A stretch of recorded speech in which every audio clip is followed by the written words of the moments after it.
Welcome to సుమంటి నేను మీ సుమంటి వినాయక్. వేదిక astrology ప్రకారం కనుక మనం చూసుకుంటే మకర రాశి వారికి ఎస్పెషల్లీ విమెన్కి ఎలా ఉంటుంది, ఎంటైర్ 2025 ఏ విధంగా ఉంటుంది అండ్ జనరల్గా మకర రాశి వారి గుణగణాలు అసలు ఎలా ఉంటాయి, దోషాలు ఏముంటాయి అనేది ఈ వీడియోలో పూర్తిగా ఉంటుంది. ఈరోజు మనతో పాటు వేదిక ఆస్ట్రాలజర్ ఉమా గారు ఉన్నారు, అది వారి మాటలో తెలుసుకుందాం. నమస్కారం ఉమా గారు. నమస్కారం అండి. సో వేదిక ఆస్ట్రాలజీ ప్రకారం కనుక మనం చూసుకుంటే అండి మకర రాశి వారికి ఎస్పెషల్లీ విమెన్కి, ఆడవారికి అసలు ఏ విధంగా ఉంటుంది, వారి గుణగణాలు ఎలా ఉంటాయి? మకర రాశి దానికి సంబంధించి ఆడవాళ్ళ యొక్క క్యారెక్టరిస్టిక్స్ ఎలా ఉంటాయి మనం చూస్తే, మకర రాశి ఉత్తరాషాఢ నక్షత్రం 2, 3, 4, శ్రవణము 1, 2, 3, 4, ధనిష్ట 1, 2 పాదాల దాకా మకర రాశిగా పరిగణించబడతారు. సో ఎప్పుడైతే మకర రాశిలో జన్మించిన స్త్రీలు మనం బాగా చూస్తే చాలా ఇండిపెండెంట్గా ఉండడానికి ఇష్టపడతారండి.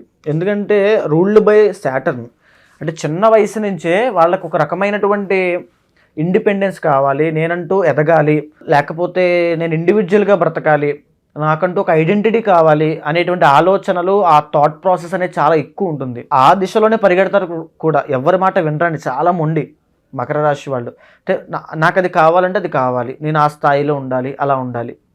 అదేవిధంగా ఇంకా సెకండ్ హౌస్ ఎప్పుడైతే శనితో రూల్ చేయబడుతుందో, విద్య విషయంలో కూడా ఏదైతే చాలా ఇంటెలిజెంట్ అని చెప్పాలి, అంటే మంచి గ్రాస్పింగ్ పవర్ ఉంటుంది, నాలెడ్జ్ ఉంటుంది, ఇంటలెక్చువల్స్ అంటారు, మేధావులు, మంచి మేధావులు. కానీ ఉన్నది ఏంటంటే వీళ్ళు పనిచేసే చోట కానీ ఎక్కడైనా బానిసలాగా పనిచేస్తుంటారు, కష్టపడుతుంటారు తప్ప వీళ్ళకంటూ ఒక ఇది ఉండదు.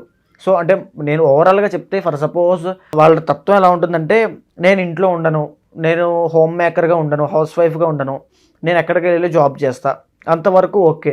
కానీ ఆ జాబ్లో ఆ టాప్ పొజిషన్కి వెళ్తారా అంటే అది చాలా కష్టమైంది. ఎందుకంటే వీళ్ళు చేసుకునే చిన్న చిన్న తప్పుల వల్ల అక్కడే ఆగిపోతారు. అదేవిధంగా చూస్తే ఇంకా థర్డ్ హౌస్ రూల్డ్ బై గురుడు కాబట్టి వీళ్ళ యొక్క కమ్యూనికేషన్ చాలా బాగుంటుందని చెప్పాలి. అంటే ఈ యొక్క ఆడవాళ్ళ యొక్క కమ్యూనికేషన్ చాలా బాగుంటుంది ఈ పనిచేసే చోట. థర్డ్ హౌస్ అంటే వీళ్ళ యొక్క కొలీగ్స్ అండి. సో పనిచేసే చోట ఆ వాతావరణం అంతా కూడా చాలా బాగుంటుంది. బహుశా దాని వల్లనే వీళ్ళ గ్రోత్ కూడా ఆగిపోతుందని చెప్పాలి. గురుడు కాబట్టి సో చాలే, ఏమాత్రం చాలా, నాకంటూ ఇండిపెండెంట్ ఇది ఉంది, ఓకే అనుకుంటారు. సో మరీ డీప్గా నేను హోమ్ మేకర్గా ఉండను, మరీ నాకు టాప్ అవసరంలా, సో నాకంటూ ఒక జాబ్ ఉండాలి, నాకంటూ ఒక జీతం కావాలి, ఇలా ఉంటే చాలు. సో ఈ రకమైనటువంటి మనస్తత్వం ఉంటుంది వాళ్ళకి. అదేవిధంగా ఇంకా చూస్తే fourth house ruled by Mars కాబట్టి వీళ్ళకి ఆ వాహనాలు, వాహన సౌఖ్యము, వీటి సంబంధించి అన్నీ కూడా చాలా కలిసి వస్తాయండి. అంటే వీళ్ళకి పెద్ద కష్టపడకుండానే గృహయోగము, తర్వాత ఏదైనా భూమికి రావడము, ఇలాంటివన్నీ వంశపారంపర్యంగా రావడం, ఇవన్నీ చాలా ఎక్కువ వస్తాయి. సో మకర రాశి వాళ్ళకి, స్త్రీలకి. అదేవిధంగా చెప్పాలంటే వీళ్ళకి పెళ్ళి విషయంలో చూసుకుంటే కనుక బంధువులు, దగ్గర వాళ్ళు, బావ, లేకపోతే మేనరికము, చుట్టరికము, దూరపు చుట్టాలు, వీళ్ళకి సంబంధించిన వాతావరణం నుంచి పెళ్ళి అవ్వడము, లేదా పెళ్ళైన తర్వాత కూడా అంత కలిసి ఉండడం కూడా జరుగుతుంది. కానీ వీళ్ళ మనస్తత్వం మాత్రం, అంటే ఎంత పెళ్ళైనప్పటికీ కూడా ఆ రకమైన ఆర్టిఫిషియల్ మెకానికల్ ఫీలింగ్ అనేది కనబడుతూనే ఉంటుందండి. లగ్నంలో శని కాబట్టి వీళ్ళ అనుకున్నదే వాళ్ళు చేయాలనుకుంటారు. సో అందులోనూ ఇక్కడ ఈ మకర రాశిలో శ్రవణ నక్షత్రం ఉంటుంది. సో శ్రవణ నక్షత్రానికి అధిపతి చంద్రుడు. సో ఎప్పుడైతే ఈ చంద్రుడు శని యొక్క కాంబినేషన్ ఉంటుందో, ఈ శ్రవణ నక్షత్రం వాళ్ళు టూ ఎమోషనల్ అండి, చాలా సెన్సిటివ్ పర్సనాలిటీస్. ఈ మకర రాశిలో ఓన్లీ శ్రవణ నక్షత్రం వాళ్ళు ఏంటంటే బయటికి చెప్పుకోలేరు, ఇంట్రోవర్ట్ మైండెడ్, ఎమోషనల్, సెన్సిటివ్, లోపల చాలా ఏడ్చేసి ఇబ్బంది పడిపోయి వాళ్ళ లోపల అన్ని దాచేసుకొని చాలా ఇబ్బంది పడిపోతుంటారు ఈ మకర రాశిలో ఉండేటువంటి శ్రవణ నక్షత్రం వాళ్ళు. అదేవిధంగా వీళ్ళు వచ్చిన కోపాన్ని కూడా చాలా చాలా తెలివిగా ఆర్గనైజ్ చేసి పని మీద పెడతారండి. సో మకర రాశి వాళ్ళ కోపం కూడా చాలా డేంజరస్ అని చెప్పాలి. సో నాకు కోపం వచ్చిందనుకోండి, మిమ్మల్ని డైరెక్ట్గా తిట్టాను, కానీ అలా తిట్టరు వాళ్ళు. సో మీరు ఎందుకు అన్నారు నన్ను, సో ఆ పని మీద ఫోకస్ చేస్తారు, చాలా ఆర్గనైజ్డ్గా అవసరమైనటువంటి కోపాన్నే వాడతారు మకర రాశి వాళ్ళు, అమ్మాయిలు. సో కొన్ని నక్షత్రాలు, ఈ కొన్ని సందర్భాల్లో ఇండివిజువల్ జాతకంలో ఏదైనా ఇబ్బంది ఉంటే, కాలసర్పదోషం లాంటివి ఉంటే ఇంకా సైకిక్ అయిపోతారు అనుకోండి, అది వేరే విషయం. ఇంకా మనము అష్టమ స్థానం చూస్తే, అష్టమ స్థానం రూల్డ్ బై రవి. అంటే వీళ్ళకి ఒక రకమైన ఇగో ఉంటుంది, నేను నాకంటూ ఉండాలి, నన్ను ఎవరు మీరు ఇలా చేయడానికి, ఆ రకమైనటువంటి మెంటాలిటీ అష్టమ స్థానంలో రవి ఉండడం వల్ల వస్తుంది. అదేవిధంగా ఫాదర్కి వీళ్ళకి ఏదైనా రిలేషన్ దెబ్బతినడం కానీ, అంటే అందరికీ నేను చెప్పండి, ఇది ఒరిజినల్ బ్లూ ప్రింట్ కాబట్టి మకర రాశి వాళ్ళకి, స్త్రీలకి చిన్న వయసులోనే ఫాదర్ నుంచి ఒక వ్యతిరేక ఫలితాలు, ఫాదర్కి ఆరోగ్యం బాగోకపోవడము, లేకపోతే ఫాదర్కి సంబంధించి ఏదైనా ఇబ్బంది జరగడము. సో ఇబ్బంది అంటే మీకు అర్థమైంది కదా. సో అలాంటివి జరిగే అవకాశాలు చాలా ఉంటాయి. అదేవిధంగా ఈ మకర రాశి వాళ్ళకి భాగ్యం చూస్తే కనుక బుధుడు అవుతాడు. సో ఇన్కమ్ జనరేట్ చేయడంలో చాలా తోపులు అని చెప్పాలి. చాలా తోపులు ఐడియాస్ ఉంటాయి, కంప్లీట్ ఐడియాస్ అన్ని వీళ్ళ దగ్గర ఉంటాయి. ఎందుకంటే దేని నుంచి ఎంత డబ్బులు రాబట్టాలి, ఒక రకంగా ఇంట్లో కూర్చుని, ఎందుకంటే 10th లార్డ్ మళ్ళీ రూల్డ్ బై శుక్రుడు. సో వాళ్ళకి క్రియేటివ్ ఫీల్డ్ ఉంటుంది, వాళ్ళకి ఆలోచించే విధానం చాలా డిఫరెంట్గా ఉంటుంది. ఎలాగైనా డబ్బులు సృష్టించాలనుకుంటే ఇక్కడ కూర్చునే సంపాదించవచ్చు, వంట చేసి. అంటే మళ్ళీ ఇక్కడ చూస్తే చంద్రుడి యొక్క బలం ఉందనుకోండి జాతకంలో, ఫుడ్ బిజినెస్ చేసి విపరీతమైన సంపాదిస్తారు వీళ్ళు. అంటే ఒక స్పైసీ ఫుడ్ బిజినెస్ అవ్వచ్చు, లేకపోతే స్వీట్స్ మళ్ళీ పనికిరావు, స్పైసీ ఫుడ్ బిజినెస్ చాలా బాగుంటుంది. అదేవిధంగా ఒక డిజైన్స్ అవ్వచ్చు, ఎందుకంటే శుక్రుడు రూల్ చేస్తుంటాడు కాబట్టి ఒక కంప్లీట్గా ఒక మోడలింగ్లో, ఫ్యాషన్ ఫీల్డ్లో, సినిమా ఫీల్డ్లో ఆర్టిస్టులుగా వీళ్ళ కళలకి కావాల్సిన గుర్తింపు తెచ్చుకోవాలని కోరుకుంటూ ఉంటారు. సో వాళ్ళకి ఆ సాటిస్ఫాక్షన్ వస్తే చాలు, ఇంకంతకు మించి వాళ్ళ ఎక్స్పెక్టేషన్స్ అవేమి ఉండవు. అదేవిధంగా ఇంకా జాగ్రత్తగా ఉండాల్సిన అంశం ఏంటంటే 11వ స్థానంలో కుజుడు ఉంటాడండి. సో ఈ 11వ స్థానంలో కుజుడు ఉండడం వల్ల చిన్న వయసు నుంచి కానీ ఎవరో ఒకళ్ళ యొక్క ప్రోద్బలం ఉంటుంది. అంటే వెనకాల గైడెన్స్ ఉండడము, లేకపోతే వాళ్ళ సపోర్ట్ ఉండడము. అదేవిధంగా మోసం చేస్తారు కూడా. సో వీళ్ళకి మోసం చేసినా వీళ్ళకి తెలిసినప్పటికీ కూడా అంత చలనం ఉండదు. వీళ్ళకి కావాల్సింది వస్తే చాలు, నాకు అక్కడ దాకా వెళ్ళాలి అంతే, ఇంకంత మించి ఆశ అవేమి ఉండవు.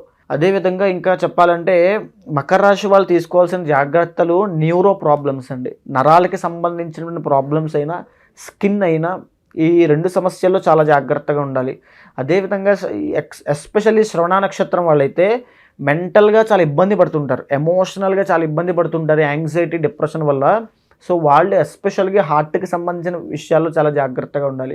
లేదా ఎప్పుడైతే ఈ చంద్రుడు ఈ సప్తమాధిపతి అవుతూ ఉంటాడో మకర రాశి వాళ్ళకి రెస్పిరేటరీ ప్రాబ్లమ్స్ అవ్వచ్చు, డైజెస్టివ్ ప్రాబ్లమ్స్ అవ్వచ్చు, వీటికి సంబంధించిన విషయాల్లో చాలా జాగ్రత్తగా ఉండాలి సో మకర రాశి వాళ్ళు. సో ఇంకా చెప్పాలంటే 2025 ఇప్పుడు రాబోతోంది. వీళ్ళకి 2025వ సంవత్సరంలో యాక్చువల్గా ఇప్పుడు దాకా పడినటువంటి కష్టాలన్నిటికీ కూడా ఉపశమనం కలగబోతుందని చెప్పాలి నాగరాజు గారు. ఎందుకంటే మకర రాశి వాళ్ళు గత 7 సంవత్సరాలుగా ఏలినాటి శనితో బాధపడుతున్నారు. ఇప్పుడు మార్చి 30 దగ్గర నుంచి వీళ్ళకి విముక్తి. ఒక్కసారిగా ఫ్రీ బర్డ్స్ అయిపోతారు, శని వదిలేస్తాడు మిమ్మల్ని, మీ ఇష్టం, ఎంజాయ్ చేయండి అని ఒక జాక్పాట్ చేతిలో పెడతాడు. ఇప్పటిదాకా పడిన కష్టానికి, వివాహం కాని వాళ్ళకి వివాహం అయిపోతుంది, సంతానం లేని వాళ్ళకి సంతానం కలుగుతుంది, కుటుంబంలో గొడవలు అవుతున్న వాళ్ళకి అవన్నీ సాల్వ్ అయిపోతాయి, కోర్టు కేసులు ఉన్న వాళ్ళకి అవన్నీ సాల్వ్ అవుతాయి. అదేవిధంగా ఇంకా చెప్పాలంటే ఎవరైతే జీవితంలో ఎదగాలి, కెరీర్ పరంగా కష్టపడుతుంటారో వాళ్ళకి కూడా వాళ్ళు కోరుకున్న కెరీర్ ఈ మార్చి 30 తర్వాత వస్తుంది. సో ఇంకా మే 18వ తారీఖు తర్వాత మీకు రాహు మేనం నుంచి కుంభానికి వస్తున్నాడు. సో 2nd హౌస్లో రాహు వస్తాడు కాబట్టి మాట్లాడేటువంటి మాట విషయంలో చాలా జాగ్రత్తగా ఉండాలి. ఎస్పెషల్లీ ఈ 2025 మే తర్వాత అండి, మాట వల్ల గొడవలు అవ్వచ్చు, మాట ఇవ్వడం వల్ల డబ్బులు నష్టపోవచ్చు, ధనయోగం పట్టేటువంటి అవకాశాలు చాలా ఉన్నాయండి. విపరీతమైన ధనయోగం పడుతుంది వీళ్ళకి. అదేవిధంగా ఎప్పుడైతే గురుడు ఈ యొక్క మిథునంలోకి ఎంటర్ అవుతాడు మే 15 తర్వాత, మకరం, కుంభం, మీనం, మేషం, వృషభం, మిథునం 6వ స్థానంలో గురుడు వెళ్ళిన తర్వాత ఆర్థికపరమైనటువంటి ఇబ్బందులు ఉంటాయి. అంటే కొత్తగా అప్పులు చేయడము, కొత్తగా డబ్బులు లాస్ అవ్వడము, ఏదైనా ఒక వస్తువు కొనడానికి డబ్బులు బాగా అప్పు తీసుకోవడం, లోన్స్ తీసుకోవడము, ఈఎంఐస్ కట్టలేక చాలా ఇబ్బంది పడ్డము. సో అగైన్ ఇక్కడ 2nd హౌస్లో రాహు, ఇక్కడ 6th హౌస్లో గురుడు అండి. సో దీనివల్ల ఏంటంటే ఏదైనా వస్తువులు కొనడానికి, ఏదైనా కొత్త జీవితాన్ని స్టార్ట్ చేయడానికి, ఓహో ఇది కొందాము, ఒక ఇల్లు కొందాము, దానికోసం అప్పు తీసుకుంటారు సర్టెన్ అమౌంట్, దానికోసం కష్టపడుతూ ఉంటారు. సో ఇచ్చేటువంటి ప్రికాషన్ ఏంటంటే ఆర్థికంగా ఫైనాన్షియల్ మేనేజ్మెంట్ అనేది చాలా జాగ్రత్తగా చూసుకోండి. మీకు శని దోషం వెళ్ళిపోతుంది కాబట్టి ఈ గురుడు మారిన తర్వాత ఎస్పెషల్గా చాలా బాగుంటుంది. ఇంకా తరువాత ఈ రాహు వస్తున్నాడు కాబట్టి ధనయోగం సిద్ధించే అవకాశాలు చాలా ఉంటాయి. సో మీరు చేయాల్సిందల్లా ఏమిటంటే చండీ హోమం చేయండి. ఎందుకంటే రాహు ధనస్థానంలో ఉన్నాడు కాబట్టి చండీ హోమం కానీ, సుదర్శన హోమం కానీ చేస్తే విపరీతమైన ధనయోగం సిద్ధిస్తుంది. అదేవిధంగా శని దోషం పోతుంది కాబట్టి ఇంకంత మేజర్ ఇబ్బందులు ఏమి ఉండవు. సో ఆరోగ్యపరంగా కూడా ఇప్పటి మంత్స్ ఎలా ఉంటాయండి అంటే జనరల్గా? సో మిగతా మంత్స్ వచ్చేసి అక్టోబర్ తర్వాత అండి. అక్టోబర్ తర్వాత 7th లోకి గురుడు వెళ్ళబోతున్నాడు వీళ్ళకి. 7th లో గురుడు వెళ్ళాక వైవాహిక జీవితం చాలా బాగుంటుంది.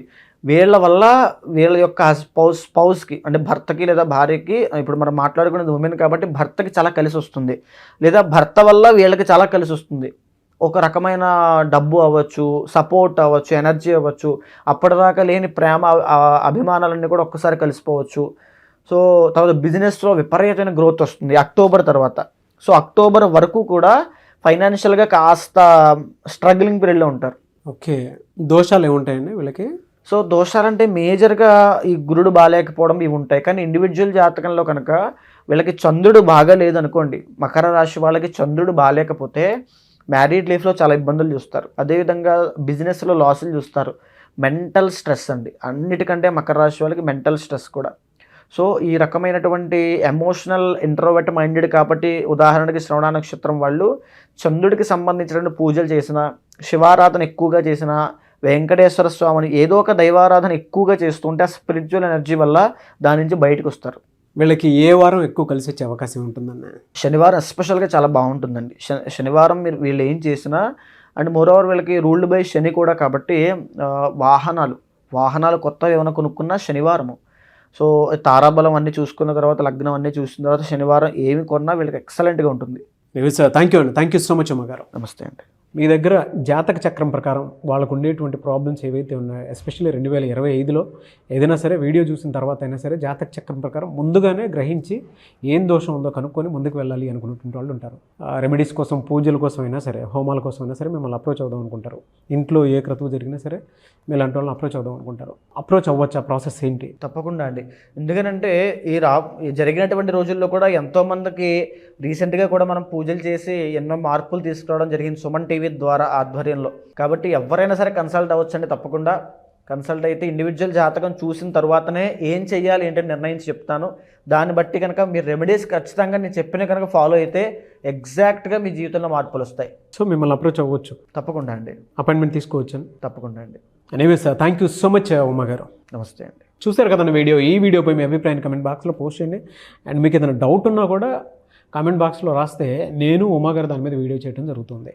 ఆ విధంగా సరే మీరు అప్రోచ్ అవ్వచ్చు. ఒకవేళ మీరు స్వతహాగా అంటే ఇప్పుడు స్టార్ట్ అయింది కాబట్టి జనవరి నుంచి ఎవరైనా సరే జాతక చక్రం ప్రకారం కనుక మీరు చూసుకొని మీకు ఏదైనా దోషాలు ఉంటే వీడియో మొత్తం చూసిన తర్వాత ముందుకెళ్ళాలి అనుకుంటే, అపాయింట్మెంట్ బుక్ చేసుకోవాలనుకుంటే స్క్రీన్ మీద కనిపిస్తున్నటువంటి కాంటాక్ట్ నెంబర్కి కాల్ ఆర్ మెసేజ్ వాట్సాప్ చేసి మీరు అపాయింట్మెంట్ బుక్ చేసుకోవచ్చు ఉమా గారిది. అండ్ ఇలాంటి మరిన్ని వీడియోస్ కోసం మా ఛానల్ ఫాలో అవ్వండి. Thank you.